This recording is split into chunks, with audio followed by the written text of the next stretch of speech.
Hi, I'm James Kotecki. You're here with me in the C-Space Influencer Studio at CES 2019. Here with us, Brian Sullivan, president of Fox Networks Group. Brian, welcome. Thank you so much for being here. Thanks, James. Appreciate it. So let's get this out of the way right now.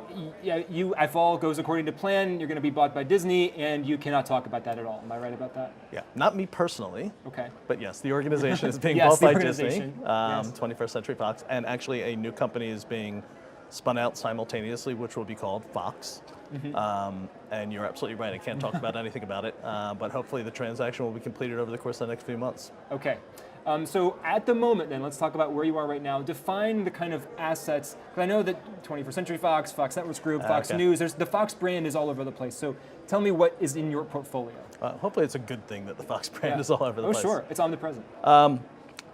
So Fox Networks Group is one of the larger, if not the largest division within 21st Century Fox, and it encompasses, domestically it encompasses the Fox network, the Fox television stations, FX, Net Geo, Fox Sports, and then our the television studio, and the international operations, so Fox Networks Group Europe, Latin America, and Asia.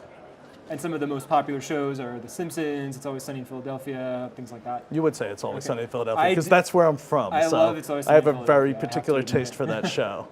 And they're Eagles fans, and I am, so that's good too. Exactly, yeah. So you are running a giant content company. What's the biggest challenge that you have as you face 2019? I don't think there's any one. The industry's been going through such incredible change since, it's hard to put an exact date on it, but I'd probably put it around 2008, 2009. That change has stressed a lot of smaller companies. It's stressed the larger companies as well, but the larger companies have got a better capability to absorb, adapt, and change as and when it's appropriate to do so. Most of the industry was probably a little late in doing that, but it seems to be coming in wave after wave after wave now. So I actually think the biggest challenge that we face, 21CF, as well as every other content company out there, is internalizing and recognizing the fact that actually, probably for the first time in 30, 40 years, the consumer has pretty much true unilateral control over what entertainment they want and how they're going to absorb it. Up until now, business models have very much almost dictated to the consumer, partially because the technologies weren't there to actually lean 100% into the way the consumer truly wanted to view. So everything we're seeing today, people have wanted 10 years ago, 20 years ago, 30 years ago. They might not have realized it, but there's no big revelation to the fact that people want to watch on demand, multiple shows at the same time, at whatever location they want, and in a purely flexible manner. That goes all the way back to the VCR. But that has now happened. And almost all of these big companies, their business models have been established for an environment that didn't really match that. So having to change those things is probably the single biggest challenge. And as the consumer, I may not be thinking, oh, I'm going to go watch a Fox show. I'm thinking, I want to watch my specific show, It's Always Sunny in Philadelphia. And I may not even necessarily remember that it's associated with Fox. Is that the kind of world that you're talking about? What actually unites everything under the Fox brand to use? Is there a theme to the content? There is certainly a personality that Fox has had well before I was even there. That was probably unique amongst the big content creators and broadcasters, in that it was a true challenger brand. You know, there were 3 networks forever in the United States, and then along came Fox, and the way you make yourself successful in a world that's already pretty packed is by completely and utterly differentiating yourself. And you saw that with the very earliest shows, whether it be Simpsons or 21 Jump Street or any one of those early shows that actually kind of created the personality. And that personality, if you look at the content that's been on the Fox networks over time, you can see bits and pieces of it all the way throughout. Every company creates a DNA, and that DNA at Fox was always do it different, do it more challenging, more exciting. And I think they've been very successful at it. And that personality is hopefully going to be seen in all of the shows that you're going to see in the future on the Fox Broadcast Network, and also those shows that are now going to be created within Disney with the portions of 21CF that go over there as well. So taking that challenger idea back into the technology realm for a moment, Sure. what kind of examples can you give me of shows or types of content that you are creating that move beyond just traditional television shows and meet people in different places and different devices and really serving the consumer as king, as you're talking about? Sure. There's a lot out there, and they're not just Fox shows. I'm also lucky enough to be on the board of Hulu, and we're one of the shareholders of Hulu. And all you have to do is just look at the breakout show from last year, the first season of Handmaid's Tale. That completely reinvented the Hulu brand in the consumer's mind. It completely, as you saw from the announcements this morning, changed the trajectory of the subscriber growth. It's consumed on an on-demand basis. It's consumed on a binge basis. It's consumed actually primarily still on major TVs. 70% of streamed content in the United States across all companies, not just Hulu, is still actually consumed on a big screen. But that's not the kind of show that necessarily would have found its way onto broadcast network these days. Broadcast networks are trying to still very much deliver to a mass market, mass audience appeal. I know we all know the stresses that part of the industry is under, but it is still a huge revenue stream. Delivers a lot of advertising revenue, delivers a lot of distribution revenue, both of which fall under the remit within my group. So you end up having to tailor the content that you're making for the distribution mechanism that it is probably going to end up on. And sometimes by actual design, sometimes by, I don't want to call it speculation, but by planning an assumption that that's where it's going to end up.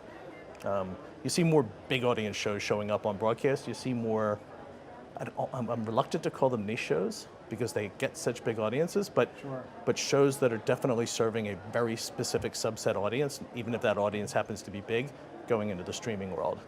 That will probably migrate across over time, but it's not really there yet. And how long does that broadcast economic reality hold for? Because obviously... It's changing now. Yeah, exactly. If you think about 20 years from now, we would probably assume it would be significantly different, but 2 years, 5 years out, is it still going to be roughly the same, you think? Well, it depends on what type of content you're talking about. The traditional belief, and this one probably holds true for a lot longer than many other parts of the industry that are being stressed, is that sport and news, live content, will continue to be best served in a broadcast environment, and will still be able to garner massive audiences. I mean, as we mentioned a few seconds ago, I'm originally from Philly. I'm a pretty big Eagles fan. Yeah. Surprise victory on Sunday, 30 million viewers across live broadcast and streaming. That just can't be replicated anywhere these days on a continual every Sunday or Thursday basis. News is the same thing. You know, news is so ubiquitous and so instantaneously transmitted these days, whether it's true factual news or whether it's opinionated news, that the idea of being able to consume it on a delayed basis is, I mean, probably for your generation, I can't believe I just said that. I'm one of those old people now who talks about generations. There's just no world where delayed viewing of news is actually relevant anymore. Right. Bit sad, actually, because if you want to do really deep investigative news, you have to have that time to be able to develop the story. It happens sometimes, but not nearly the frequency that it did 10, 15, 20 years ago. But that live audience is always going to be, I think, a critical part of the economic ecosystem for a long time. Yeah. So let's talk international trends for a moment. Sure. Before this job, you were the CEO of Sky Germany. Is that Yes, the right and title? then before that, managing director of Sky UK. So what is happening? You probably bring a more unique international perspective to this role. What's happening outside the United States that people maybe in the U.S., companies here at CES, need to catch up on or be aware of? Listen, globalization's been a theme for over a decade across all industries, not just entertainment, but all of technology and pretty much the entire economy that we live in today. Within the media space that I work in, one of the most jarring things for me when I moved back to the States, which was just 4 years ago, considering myself to have been living in Europe and being an expert on the United States, was the fact that I was not an expert on the United States, and the business models and paradigms in terms of consumer consumption, willingness to pay, tastes and interests were significantly out of sync, and not just from, in my experience, Europe to the United States, but it's actually country specific, and it's beyond Europe. It's all of outside the United States and the United States. But it's very easy over the last few years to see those differences shrinking effectively. Streaming took off much later in Europe than it did in the United States. Took off over here essentially because Netflix pivoted from the DVDs, dying physical yeah. distribution to digital distribution, and then everybody else followed. The public broadcasters and the private broadcasters in Europe and actually Latin America and Asia are still incredibly, incredibly strong. But there's no doubt that they're going to have a blink of an eye moment sometime, at least in my view, sometime in the next 3 to 5 years, where it's all just going to go, and it's going to come parallel with us. It might not be the same content that we like here, that they like there. Content's much more locally taste-driven than people tend to give it credit for. But the differences are going to go away because technology makes differences go away. You see the U.S. as the leading edge in this case. In some places, in other places not.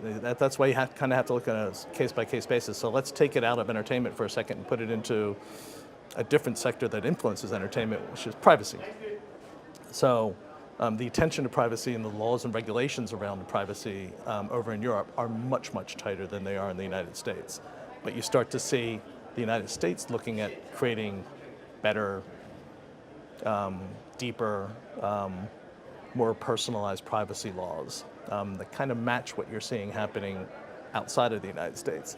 Where on the other hand, access to content consumption is much easier here in the United States than it is in Europe, but that's going to shift as well. Well, as it keeps shifting, we'll keep talking. Hope to have you back Sure. here. Brian Sullivan, Fox Networks Group, thanks so much for joining me Thanks a lot, mate. here at the C-Space Influencer Studio. That's where we are here at CES 2019, and I hope you keep watching because more great conversations about the future are just ahead.